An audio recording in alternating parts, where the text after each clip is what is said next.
Սկսենք։ Բարև ձեզ, հարգելի հայրենակիցներ, այսօր ուզում եմ ձեզ ներկայացնել Սամվել Կարապետյանի տնտեսական 5 քայլերից երրորդը, տեղերի գների հետ կապված քայլերը մեր եւ նաեւ կպատասխանեմ ամենաշատ լայքերը ստացած հարցերին։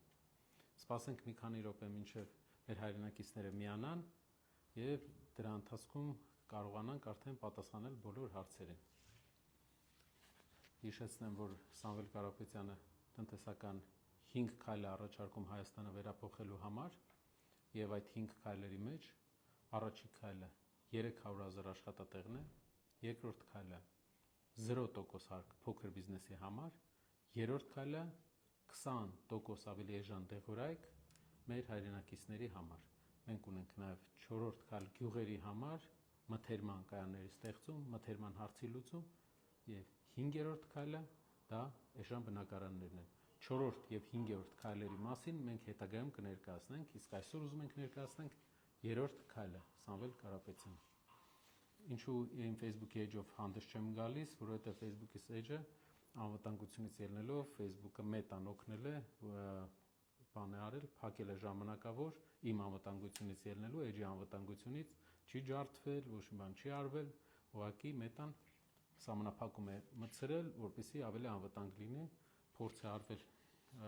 մտնեն, բայց մենք ունենք երկակի անվտանգության համակարգ էջիս վրա, այդ իսկ պատճառով փորձը անհաջող է եղել։ Դա է պատճառը, որ մենք այսօր իրար հետ շփվում ենք ուժեղ Հայաստանի խմբով։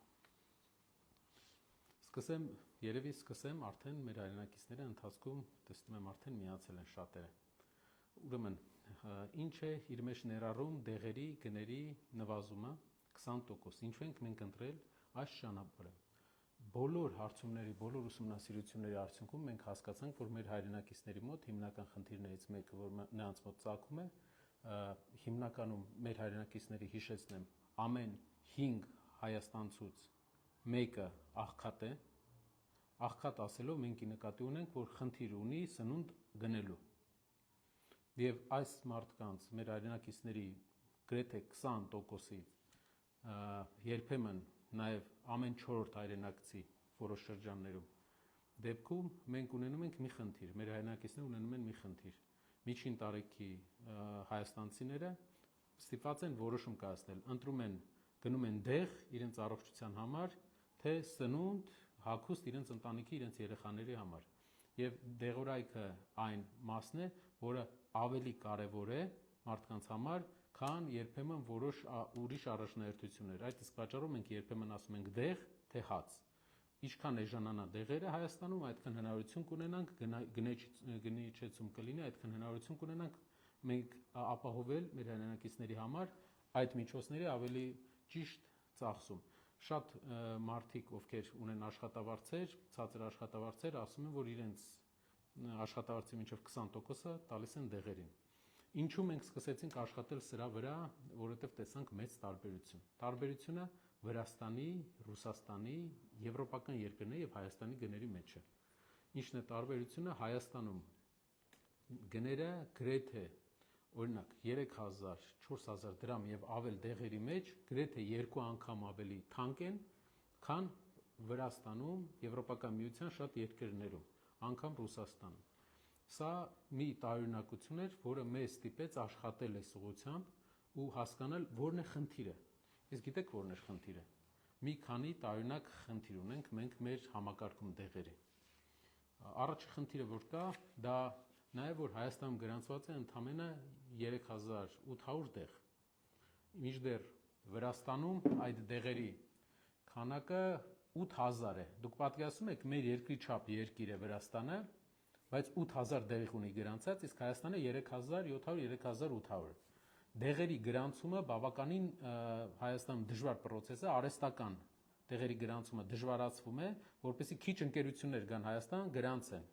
Այդ իսկ պատճառով մենք շատ հանդիպում ենք դեպքերի, երբ որ մարդիկ ուղղակի կան այլընտրանք էժան դեղերի օտարերկրյա արտասահմանում, բայց Հայաստանում այդ դեղերը չկան, որտեղ չի գրանցվում։ Առաջին քայլը, որ մենք պետք է անենք դեղերի գների իջեցման մեջ, դա գրանցել, գրանցման process-ը հեշտացնելն է։ Այն դեղերը, որոնք գրանցված են Եվրոպայում,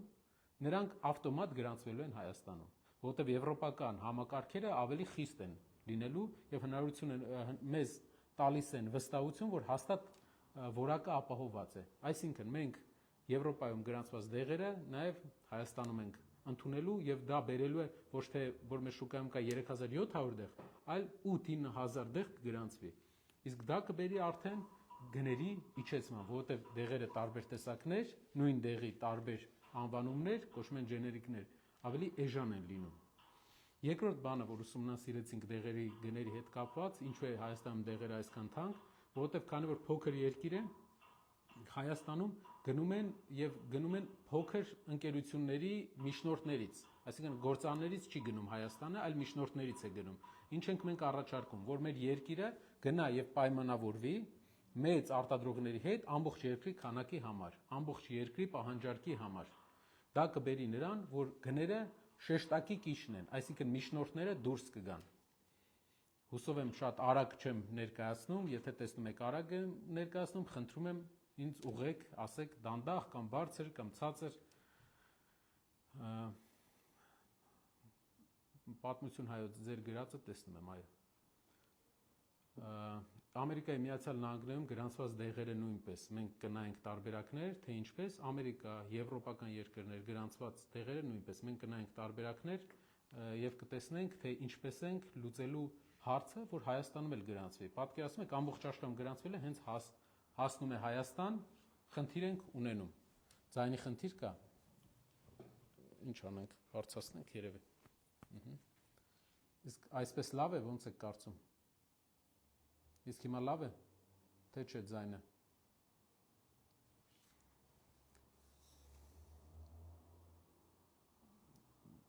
Okay, շարունակենք։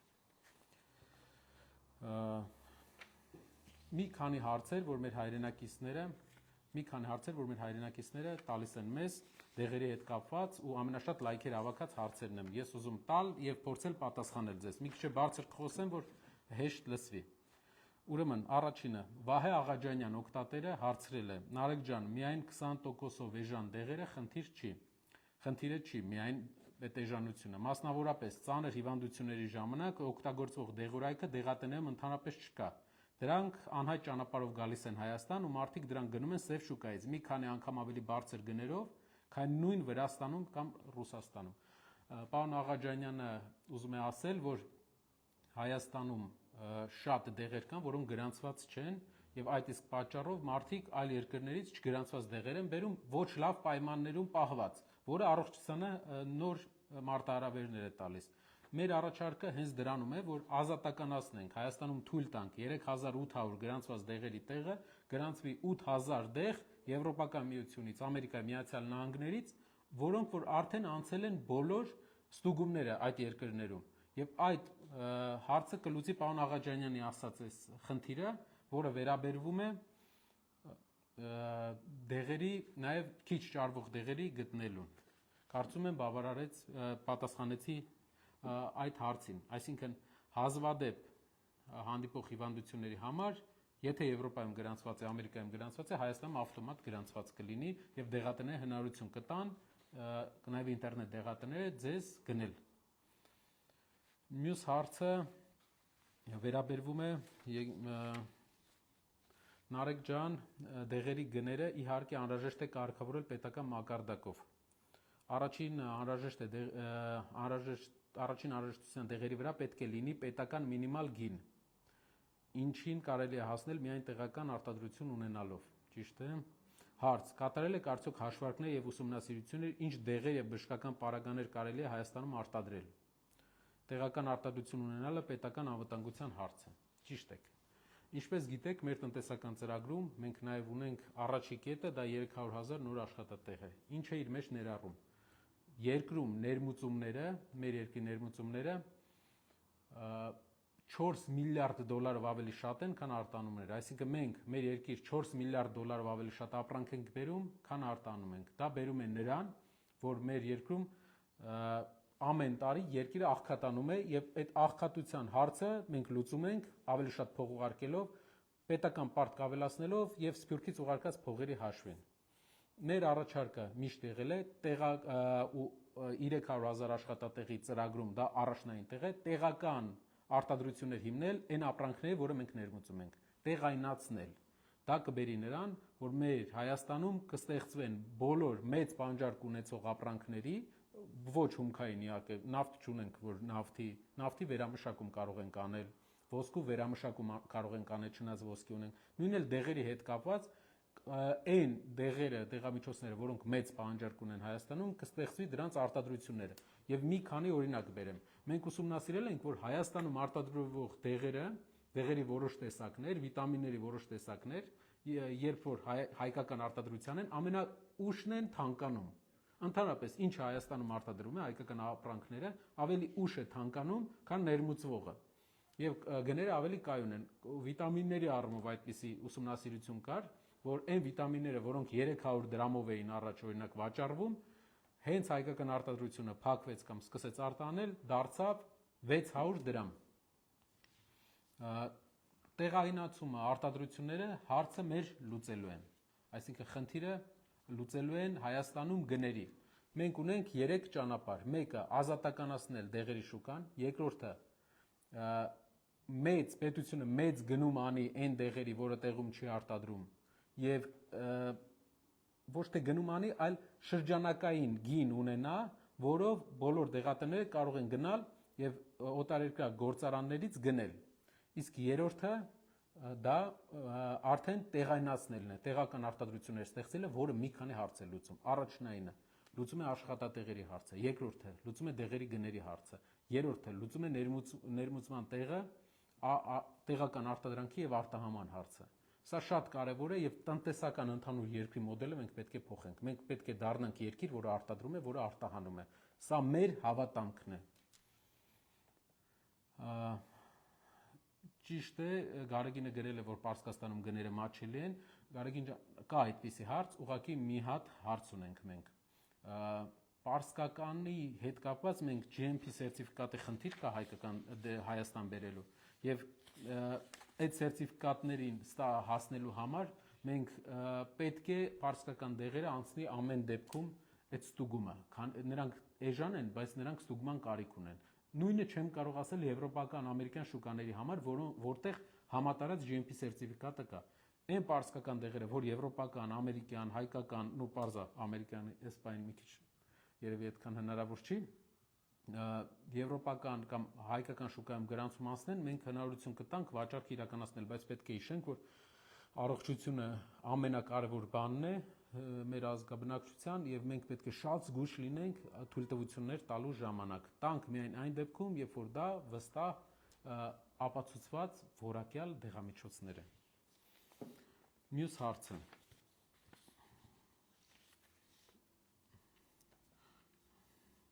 Էժան դեղորայք ունենալու համար համակարգային, այդ թվում առողջապահական հիմնարար փոփոխություններ են պետք։ Այդ մասով ինչ քայլեր եք նախատեսում ձեռնարկել։ Դեղերի ընդհանուր առողջապահական ռեֆորմը առանձին մենք տեսնում ենք, որ ապահովագրությունը պետք է շարունակվի, ապահովագրությունը պետք է լավարկվի։ Ինչու է ապահովագրությունը կարևոր Հայաստանի համար։ Որովհետև գյուղերում, համայնքներում մարդիկ տարիներով չեն գնում բժշկի նրա համար, որ չեն կանխատեսում, չգիտեն թե ինչ ծախսի տակ են ընկնելու։ Ապահովագրությունը լուծում է այդ հարցը, մարդը չի մտածում, որ ծախս է լինելու իր համար, իսկ դուք գիտեք, մեր ազգին հատուկ չէ հիվանդանոց գնալ, մանավանդ տղամարդկանց։ Ու դա բերում է նրան, որ տղամարդկանց մահացության տարիքը ավելի ցածր է, շատ ավելի, քան կանանց։ Մենք պետք է ապահովագրության հարցը լուծենք, որ ֆինանսական առողջապահության ապահովագրության հարցը ավելի լայնացնենք, վերջնականապես բերենք նրան, որ երկրում լինի լավ աշխատող ապահովագրական համակարգ, էֆեկտիվ աշխատող բժիշկների իրավունքները չոտնահարող ապահովագրական համակարգ, որը կկարողանա հնարավորություն կտա նաև մեր հանրապետության յուրաքանչյուր քաղաքացուն ապահովել անվճար ապահովագրության։ Դա այն ծրագրերից է, որը մենք ոչ միայն կշարունակենք, այլ նաև կլավարկենք։ Մյուս հարցը դեղերի շուկայի հարցն է։ Այո, այստեղ կա ազատականացման խնդիր, այստեղ կա ավելի պրոակտիվ պետության մասնակցության խնդիր, որը մենք տեսնում ենք, որ պետք է պետությունը անի եւ այդ պրոակտիվությանը հասնենք նրանով, որ պետությունը մասնակցի երկրի համար էժան պայմանագրեր բերի դեղերի գնման։ Ինչու է Վրաստանը մեզանից 20, 30, 50 կիլոմետր հեռու Վրաստանը ավելի էժան, որովհետև այնտեղ պետությունը ակտիվ քաղաքականություն է վարել, այնտեղ 3 հարց է կարողացել լուծել։ Նախ տեղական որոշ արտադրանք ունեն, չնայած ոչ շատ, ես վստահ եմ Հայաստան ավելի շատ կլինի։ Երկրորդ, կարողացել են ուղենշված գին դնել, որ դրանից ավել իրավունք չունենան վաճառեն մասսայական այն դեղերը, որ շատ կարևոր են, քրոնիկ դեղերը։ Եվ նաև երկրում ազատականացրել են դեղերի գրանցումը։ Մյուս հարցերի հետ կապված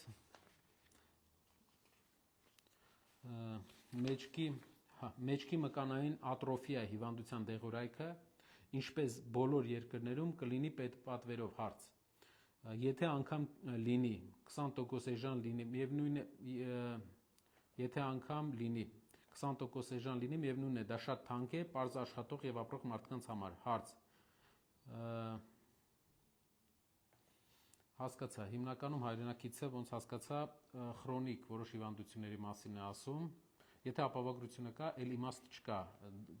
դեղի գնի հետ կապված, էլ չի վճարում քաղաքացին, այլ վճարում է հիմնականում պետությունը։ Այդ իսկ պատճառով խնդիր չկա, խնդիր չեք ունենա դուք ձեր համար, բայց որոշ հիվանդություններ կան, օրինակ օնկոհիվանդությունների ուղղությամբ լուծում դեռ չունենք։ Ցավոք չկա լուծում օնկոհիվանդությունների հետ կապված, որի վրա պետք է աշխատենք։ Ինչու՞, որովհետև գիտեք, որ բյուջեները շատ են եւ առողջապահական բյուջեների կառավարելիության հարց է առաջանալու։ Իմ կարծիքով առաջի քայլերը մենք պետք է կարողանանք մյուս բոլոր հիվանդությունների հարցը լուծենք, երբ որ գա այնպիսի գեր, թանկ, բուժում պահանջող հիվանդությունների հարցը, պետությունը հնարավոր է ունենա մասնակցություն, որպեսզի գինը էժան լինի, ազատականացնի շուկան, բայց ամբողջական ապահովագրությունը կարճաժամկետ, ճիշտը որ ասեմ, մենք չենք տեսնում ինչի համար, որովհետև դա կխանգարի մյուս ապահովագրության համար։ Բայց բոլոր մյուս հիվանդությունների ուղղությամբ մենք ունենալու ենք բոլոր հիմնական հիվանդությունների ուղղությամբ մենք ունենալու ենք շարունակելու ենք ապահովագրության ծրագիրը։ Եթե հարցեր ունեք, Նարեկ ջան, ամենակարևոր հարցերից կհաստատվի արդյոք պետական վերահսկողություն դեղատների գործունեության վրա եւ ինչպես է կանխելու կոռուպցիան դեղերի գնման ոլորտում։ Այսպես կարող եմ ասել, մեզ համար կարևոր է, թե ինչ գնով է քաղաքացին գնում դեղը։ Դա է վերջնական նպատակը։ Եթե մենք կարողանանք բերենք շուկայական լավ գնի, կարողանանք բերենք վրացական գների դեղերը, դա արդեն կլինի մեծ հաղթանակ մեզ համար եւ դա արդեն կլինի կոռուպցիոն բոլոր գործարքների, շահույթների նվազեցում կամ ինչ որ բաների այդպիսի դեպքերի քանակների նվազեցում, քանի որ եթե գինը ցածր է, այնտեղ չկա որևէ այլ քամիներ, հոսանքներ, դուք ինձ կհասկանաք։ Բայց որպեսզի պարզ լինի, մենք այս կառավարության մոտեցումը մի քիչ չենք կիսում որոշ հարցերում, օրինակ մենք տեսնում ենք, որ համակարգային բարեփոխումներ է բերում կոռուպցիայի դեմ հաղթանակին։ Այսինքն մենք պետք է լուծենք պետության առջև դրված խնդիրները այնպես, որ կարիք չլինի կոռուպցիոն գործարքների։ Ինչպես բացատրեմ, շատ ընկերություններ հարյուրավոր թույլատվություններ են ստանում պետությունից եւ պարզ է, որ եթե հարյուրավոր թույլատվությունները գործում են երկրում, այնտեղ կլինեն կոռուպցիոն տարբեր դրսևորումներ։ Որպեսզի կոռուպցիա չլինի երկրում, օրինակ ելի կբերեմ Վրաստանի օրինակը, նրանք լիցենզիաների 70-80%-ը համարյա չեղարկել են։ Եվ հայտնի է փաստ, որ օրինակ կար լիցենզիա Վրաստանում, հրդեհային 2 լիցենզիա կար, որից մեկը հանել էին, դրանից հետո հրդեհների թիվը քչացել էր երկրում։ Այսինքն լիցենզիաները, թույլտվությունները փաստ չի, որ ապահովում են որակ, մեր քաղաքականությունն է, որ թույլտվությունները լինեն մենակ այն ոլորտներում, որոնք առողջության ապահովության հետ կապված են մարդկանց։ Իսկ այն ոլորտներում, որոնք ուղղակի պետական համակարգի կառավարելիություն են ապահովում, դրա կարիքը չկա եւ դա կբերի կոռուպցիայի շեշտակի նվազման։ Կոռուպցիայի կարիքը պետքա չլինի։ Դա է կոռուպցիայի դեմ պայքարելու ամենաառաջնային մեթոդը։ Եվ իհարկե խիստ վերաբերմունքը եւ իհարկե նաեւ մարդկանց ճիշտ մոտիվացիոն քաղաքականությունը, այսինքն ոչ թե ուղղակի պարգևատրումներով մարդկանց բոլորին, այսպես ասած, ուղղաթիռային պարգևատրումներ տալ, այլ խնդիր դնել, խնդիրը եթե լուծում է այդ ստորաբաժանումը թվերով, այդ իսկ դրանից հետո կունենա պետության կողմից դրական վերաբերմունք։ Շնորհակալ եմ շատ, կներեք, որ ձայնը մի քիչ լավը չէր, մյուս անգամ ուշադիր կլինենք, բայց հուսով եմ, որ պատասխանեցի դեղերի հետ կապված ձեր հարցերին։ Շնորհակալ եմ, հաջողություն։